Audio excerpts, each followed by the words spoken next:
91 करोड़ रुपए और आपने खर्च किया 6.59 करोड़ रुपए, 12.45% मात्र वर्ष 2024-25 में आपने आवंटित किया 68 करोड़ 46 लाख रुपए और आपने खर्च किया 5 करोड़ 14 लाख रुपए, 7.5%। आपको शर्म आनी चाहिए।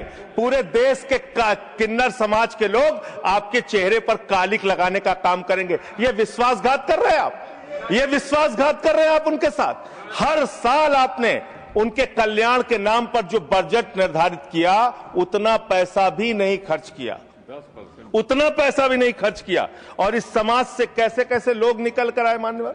लक्ष्मी नारायण त्रिपाठी जिन्होंने संयुक्त राष्ट्र में जाके भारत का प्रतिनिधित्व किया, इस समाज से मधु किन्नर निकल के आई, इस समाज से सबनम मौसी निकल के आई जो पहली विधायक बनी मध्य प्रदेश से, इस समाज से आशा किन्नर निकल के आई जो गोरखपुर की मेयर बनी, इस समाज से जयता मंडल निकल के आई जो बंगाल में जज बनी, इसी समाज से गौरी सावंत निकल के आई जो सामाजिक कार्यकर्ता और ट्रांसजेंडर्स के अधिकारों के लिए लड़ाई लड़ने का काम जिन्होंने किया, इसी समाज से मानवी बंदोपाध्याय निकल कर आई और उन्होंने एक कॉलेज की प्रिंसिपल बनने तक वो बनी।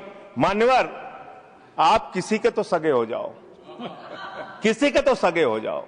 नौजवानों को आपने धोखा दिया अग्निवीर लाके, किसानों को आपने धोखा दिया, फसल का दाम नहीं देते, 3 काला कानून लेके आए, 750 किसानों ने अपनी शहादत दी।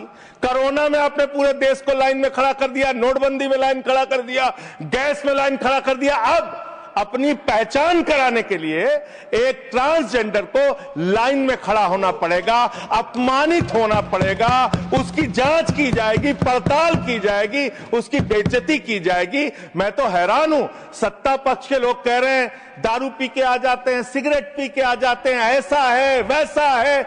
आप नैतिकता के अलंबरदार हो गए। आप जो है सबसे बड़े दूध के धुले हो गए। कौन बीजेपी के लोग हैं आके सामने बोलिए, क्या आप लोग दारू सिगरेट नहीं पीते? क्या आप लोग दारू सिगरेट नहीं पीते? आप इतने बड़े दूध के धुले बन गए। मैं खत्म कर रहा हूं सर, खत्म कर रहा हूं, समाप्त कर रहा हूं सर। अरे आपने बीच आपको नहीं कहा सर, आप ना दारू पीते ना सिगरेट पीते, मुझे पता है, मुझे पता है। मान्यवर, मैं ये कह रहा हूं कि ऐसे इस सदन में किन्नरों को, किन्नर समाज के लोगों को, ट्रांसजेंडर्स को अपमानित करने का काम लगातार जो किया जा रहा है, ये बंद किया जाए, उनसे कंसल्ट किया जाए और तब सेलेक्ट कमेटी में भेजकर ही इस बिल को पास किया जाए। बहुत बहुत धन्यवाद। बहुत धन्यवाद। नेक्स्ट माननीय सदस्य